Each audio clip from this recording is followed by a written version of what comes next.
What's up, coaches? Welcome to this edition of Basic B-Ball Podcast. Super excited to have our guest on today, Coach Scott Waterman at the Academy of Arts in San Francisco. Coach, how you doing? Alex, thanks for having me on. I appreciate it. And I've seen your work on social media, and you do a great job. So keep it up, keep growing the game. And let's talk some hoops. Awesome. Excited for it. Hopefully grow the game a little bit more here. As we get going here, just kind of wanted to first off get a quick intro of what your history's been, what your coaching journey's been, a few of your stops, and how you've gotten to Academy Arts, your stops before that. Yeah. So I played Division III basketball at Occidental College. I wasn't a great player by any means, probably why I got into coaching. And when I graduated, like I said, I kind of had the bug to go coach. And started off as a volunteer at Long Beach State. I ended up being at Long Beach State for 5 years. I volunteered for 2 years. I was director of ops for 2 years. And then my last year there, I was a full-time assistant coach. Then had the opportunity to go work at Cal State Fullerton. I was there for 6 years, 1 year as a director of basketball operations, 5 years as an assistant coach. Then I was 3 years at Pomona-Pitzer, Division III school in Southern California as an associate head coach. Went back east to Dartmouth in the Ivy League for a year as their director of basketball operations. Came back out west for 2 years as the associate head coach at Dominican University, which is a school in the current conference that I'm in. And from there, I was able to get the head coaching job at Academy of Art 5 years ago. So this will be my sixth season coming up. Nice. That's awesome. Kind of just want to talk on that of your past 6 years at Academy of Art. I know your first couple of years, I want to say it was your second year, was a COVID year and like a 3-win season and definitely some struggles early on. And I know it's definitely not known as a powerhouse program by any means. But after that, I've had 3 20-win seasons, conference tournament champs, regular season champs, have been super efficient on the offensive end, being top scoring. I want to say this past year and then top 3, top 5, those other 2 20-win seasons. Just kind of want to touch on that and kind of what you've done to help build that program over the last few years. Yeah. When I got the job 5 years ago, I had a vision of kind of how I wanted to put the program together. And a lot of it comes from my days at Long Beach State and Cal State Fullerton, where we recruited a lot of junior college and transfer student athletes. And that's kind of where we built this program from. And I think my first year as a head coach, like you referenced, I think we were 12-18, which was actually the best season in the history of the school at that point in time. So the bar wasn't set overly high. But the biggest thing that year was trying to build the culture. And I think as a first-time head coach, figure out how I was going to coach, how I wanted to do things. You know, I saw former mentors and bosses do things, and now you come out and you're in a position where you have to either coach it or are you going to allow it? And what are you going to do? And how are you going to do it? And every day was a big challenge in trying to do that and put it all together. And moving over, 6 inches from being an assistant coach for 17 years, and all of a sudden now you're in the decision maker's role, it changes. It's like a light year difference in those 6 inches, because all of a sudden you're making decisions and you may not have the opportunity to explain to somebody why they're coming out of the game or why you're changing defenses. You have to do it based on your knowledge, your analytics, whatever you follow. And you don't always have the time to explain it. And in leadership, that's one of the hardest things, is you're dealing with those things constantly, coming at you and making decisions and how you want to do things. And that was a huge transformation. And just kind of getting back to that first season, we got hot at the end of the year and we won, I think 7 of our last 9 games to make the conference tournament, which again, for the Academy of Art program was a huge step. And we kind of used that as a building block going forward. And unfortunately, like you said, the pandemic hit the second year because I honestly think on paper, and who knows what would have happened because it never really truly came to fruition, that may have been the most talented team we ever had. But with the pandemic, we had guys that, and being in San Francisco where everything was so constrained, we I think had 5 practices before we started playing games. We had guys coming and going because they were frustrated that they couldn't play, and it was just a weird, obviously, season for everybody. And we played 2 teams 6 times each and 1 other team, and that's how we got our 13 games in. And it was great for the mental health of our guys to be able to play, but from a coaching perspective and just trying to keep everything, it wasn't so much coaching, it was just trying to keep everything together so we could continue to build the program going forward. And that was kind of the premise of that season. But with that, it helped us really create the foundation for the next 3 years, because we are able to have the right guys back in the program. We were able to use that off season to really build, and that kind of platformed us into these next 3 years. Yeah, that's awesome. You kind of spoke on it of getting a lot of transfers and things like that. And I know that's definitely where the landscape of college basketball is headed, and especially Division I basketball. For you guys, I feel like that was even before the transfer portal got kind of hot. Like that was, I think we've really been growing over the last few years, but I know that's what you've been doing since you've got there. How was that looked for you guys, and especially getting guys to your campus where you're not a super crazy funded program?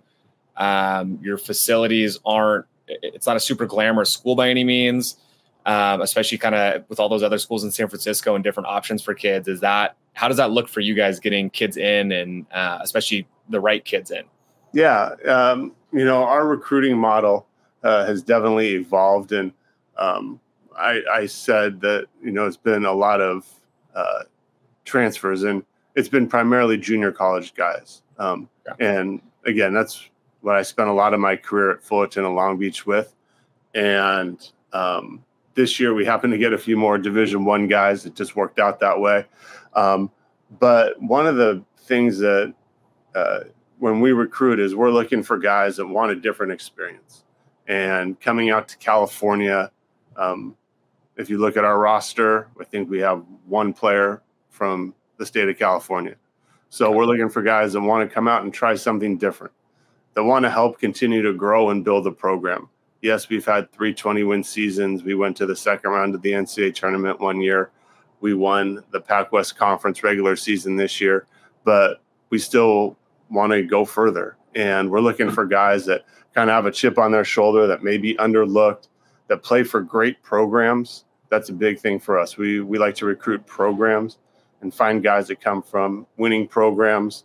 And if you look at their stat line, you may go, he only averaged 6 points and 2 or 3 rebounds, but that translates in our minds because they're winners. They play for coaches that have coached them. They may be on team with 3 or 4 other Division I players ahead of them.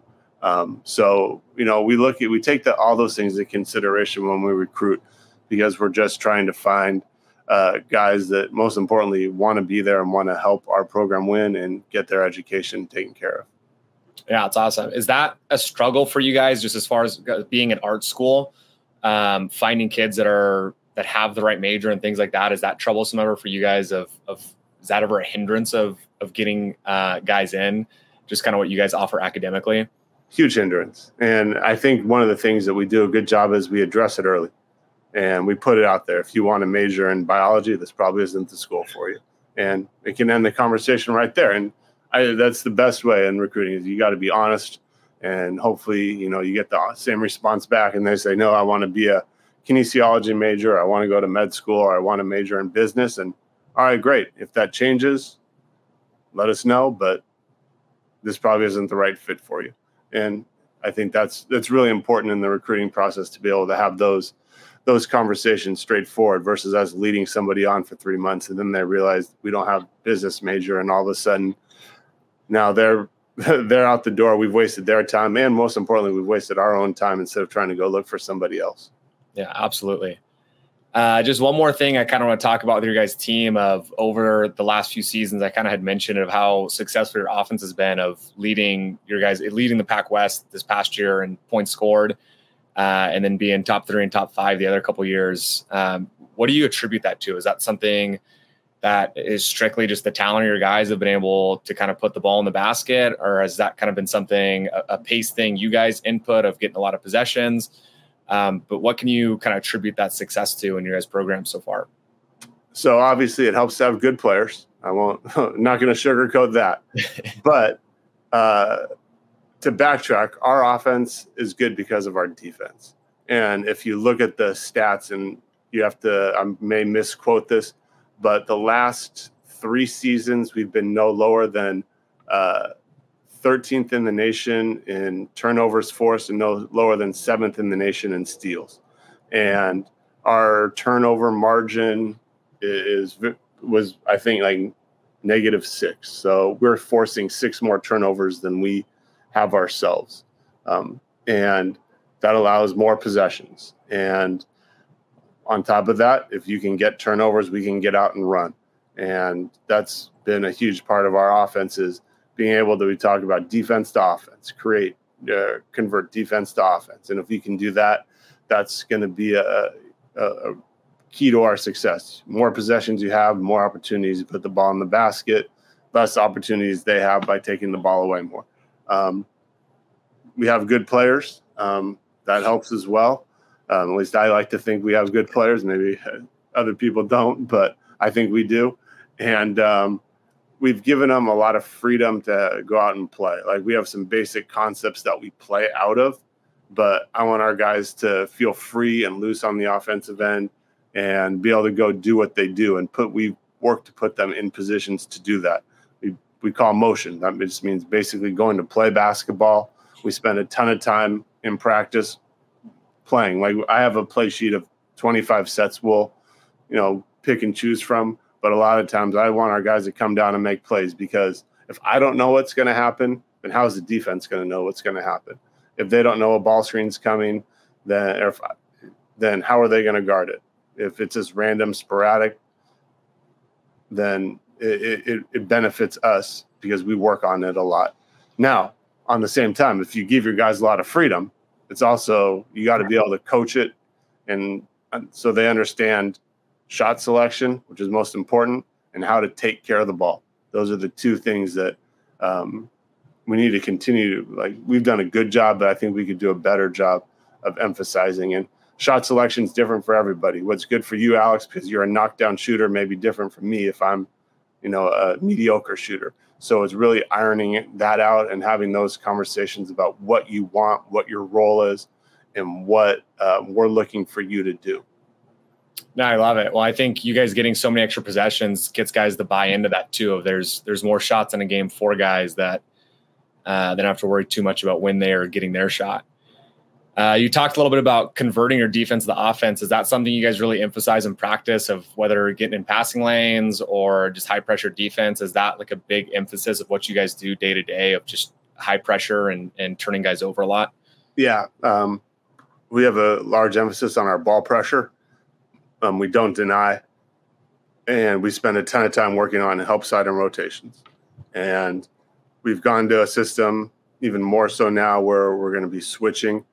And again, when we recruit, that's one thing we look for, guys that have the ability to guard 1 through 5. And if you can do that, that really helps us, because then we can, feel confident. If you're a 6'7" big guy guarding a 6'1" guard, we feel confident that you can keep them in front. You may not be able to full pressure, but we feel that you can guard them on the perimeter and do what we ask, do what we want, not get blown by. And then also we pick up full court man, and we've had a lot of success with that. Again, just trying to wear teams down over the course of 40 minutes, being able to play 7, 8, 9 guys on our end that can all pressure, rotating them in and out, has been successful for us. That's awesome. No, I definitely think you can put that to your guys' success, your team's success for the last couple of years, of that it's definitely working. Yeah. You had mentioned a little bit earlier of the difference 6 inches make on a bench, of going from the top assistant to a head coach. And I know you've bounced around levels, been at D3, D2, and D1 level, and then even amongst those levels, different positions too. Just kind of was hoping you could speak on that, of just the difference of not only position, but different of levels, and kind of the different experiences you've had of pressure, I'm sure, at every job too, or expectations, I should say, maybe is the better word. But just if you kind of talk on that of how you've handled it and how you've been able to be successful in all those spots. Yeah, I think one of the best pieces of advice I ever got from one of my former bosses was coaching basketball is coaching basketball. It doesn't matter what level you're at. You should, if you love coaching basketball, it shouldn't matter the level.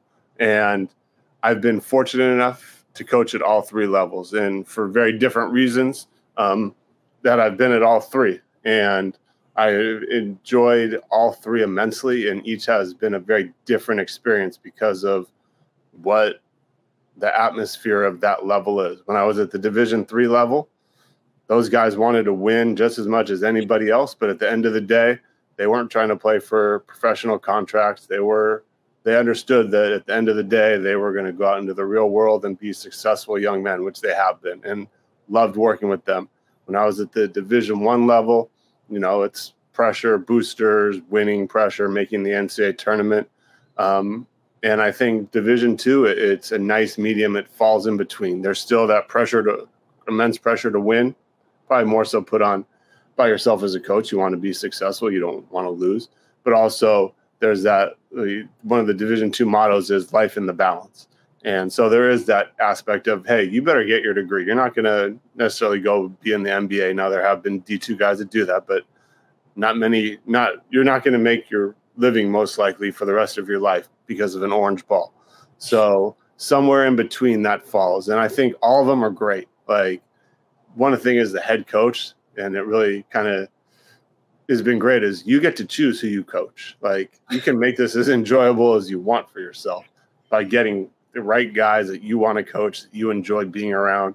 And that's been great about our program the last 5 years, I should say, is I've been able to coach great guys as a head coach, and 17 years before that, been able to do the same. And just being around the great people makes the job fun. And like, yes, I coach basketball, but I want to make sure my guys are prepared for the real world. They get their education, that when they become fathers, husbands, businessmen, whatever they do down the road, I've influenced them and put them in position to be able to go out and be successful. And that's, at the end of the day, basketball is just a metaphor to help get you through that. I love it. No, I think that's the biggest thing for us. Sometimes we get lost in the basketball, and it's the young men we're coaching or young women we're coaching that really are hopefully why we're doing it, and then helping them kind of along the way. You had mentioned as well, just kind of taking on that role of you're making these split-second decisions, and it's so many decisions you're making within a 40-minute game or whatever, 2-hour-long practice, whatever that might look like. And as you said, you don't always have, I can't stop and tell Johnny why you got pulled out or why we're running this play for another player or whatever that might be.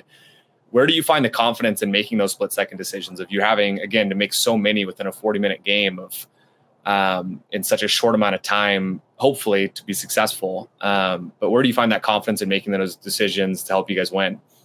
I don't know if I call it confidence, but I'm going to trust myself in the decision I make, and good, bad, whatever comes from it, I'm going to go with it. Like, I think we all second guess ourselves at times, yeah. But at the end of the day, like, I knew, like, I did this for a reason. Like, maybe it was my internal gut. Maybe it was, I know the statistics. Maybe I know that they're going to do this on the defensive end. Maybe I know that they're going to do this on offense. So we want to blitz the ball screen that they're going to come, or whatever's going to happen. I just have a trust and confidence in myself that it's going to work out. And, I don't know that there's anything more than that. You work on it. You're prepared for it. Like, one of the biggest mistakes I make was during that pandemic year, and it's kind of story that goes along with the question. We were playing at Fresno Pacific, and like I said, we had like 5 or 6 practices and got thrown into games. We'd never worked on a late game situation, and we worked, and I don't remember, 1 possession game in the final seconds of the game, and I called timeout, and I drew up a play that I had seen and I had known very well, but I'd never run it with our guys. And we tried to go out and execute it, and it was like a circus. Like, they were in a 30-second timeout, weren't able to put it all together. Again, different circumstances because of the type of season. But at that point in time, I was like, that was a big learning thing for me, was you have to work on these things. Like, when it comes to situations, you better know, like, if it's 10 seconds left in the game, we are going to run this, and we have worked on this, and they are familiar with this. And if you don't work on it, it becomes very hard to be able to translate into a game. Now, at the NBA level, it's different. Those guys can, see it after timeout play, go out, execute it like it's nothing. That's their full-time job. You're not saying that college kids can't do that, but I'm a true believer in that. You better practice these things and be prepared. If you're not, what is it, John Wooden, with his quotes about being prepared. And if you're not prepared, you're gonna struggle. So I like to think that we've put in the time. My assistants do a great job scouting, and we can put ourselves in position to have a good idea of what we're going to be expecting. And you're already trying to think 2 steps ahead as you get down into those situations of what you want to do. So I don't know if I truly answered your question there, but yes, you have to be confident in yourself. You have to have a trust. And most importantly, you have to prepare for it. Yeah, no, that's perfect. Now you answered it. And I think those late game situations are probably the worst, because those are the ones that get either you're the hero for drawing up a great play or whatever happens, or it's your fault that the shot didn't drop or something like that. So coach is definitely here the back end of that one. Yeah. That's actually going to lead me into our last thing here. So I'm going to give you a 30-second timeout here, give you a quick late game situation, and hear what you got drawn up for it. You ready for that? Sure, let's do it. Awesome. Okay, so late game situation here. We're going to give you 11 seconds, down 3, sideline out of bounds. So in the front court? Yeah, front court. Yep. Okay. Perfect. So give you a second here, and then whenever you're ready, you can share it out. All right. So with 11 seconds, down 3, what we would probably do is we would try to go 2 for 1. So we would want to set it out of a side out of bounds situation. We would want to get the ball into our best penetrator's hands. We have a little alignment we call spread. We go right into the ball screen out of spread, try to get him downhill, get to the rim, and finish. Maybe even get an and one. If the defense collapses, we've spread our guys on the perimeter to be able to penetrate and kick. That would be an option. But we would love to get a 2, hopefully with 5-6 seconds left, be able to foul. And then hopefully he makes only one of the 2 free throws. We can come down and have a chance to win in transition. I'm real big on, if there's a missed free throw, we just want to come down and try to play if there's 4, 5, 6 seconds left. If it's a made, there's a play we call Texas. And what we look to do is we put our big guy at half court. We put two shooters on the wings in our front court, the big, and then our guard at the elbow where the ball's being inbounded, backcourt elbow. And the big will come get set his man up, come get a catch right around the volleyball line area. The guard's going to come underneath. We're going to pitch it to him, try to get downhill, and hopefully he has either space for a 3, or as he's penetrating down, the defense helps, kick to a corner for a 3, and we either win or tie. So ideally in that situation, we would probably try to go 2 for 1. Now, if we had 5, 6 seconds left, it'd be a little bit different situation. We would go for 1 shot. And we have several different little actions that we would look to run, either out of the sideline out of bounds set or once the ball's inbounded. But with 11 seconds, that's an eternity to be able to get at least 3 total possessions, 1 with you, 1 with the other team, and then you getting the ball back. Would you say that's kind of your cutoff line, is like 5 or 6 seconds of when you guys are, if you're down 3 or 3-point game, that you're going to go from 2 for 1 to going for a 3? Yeah, probably. Again, depending on if we're home, if we're on the road, what the situation is, no more than 5. Okay. And then also kind of to ask more about that. So after you guys, let's say you make the layup on transition or whatever that is, at the first part of the 2 for 1, are you guys picking up full court? Are you going for a steal? Is that? And I think one of the things, we pick up full on all makes. So it should be naturally ingrained in their minds to pick up. So yeah, we would pick up full, obviously try to get a quick steal, but it would ultimately be a quick foul. And then hopefully, they miss the free throws and we can come down and convert. Awesome. That's perfect. Coach, appreciate you coming on today and sharing a little bit of knowledge and a little bit of your indie game secrets here. Good luck to the season, man. Really glad having you on. All right, great, Alex. Thanks for having me, bud. Appreciate it.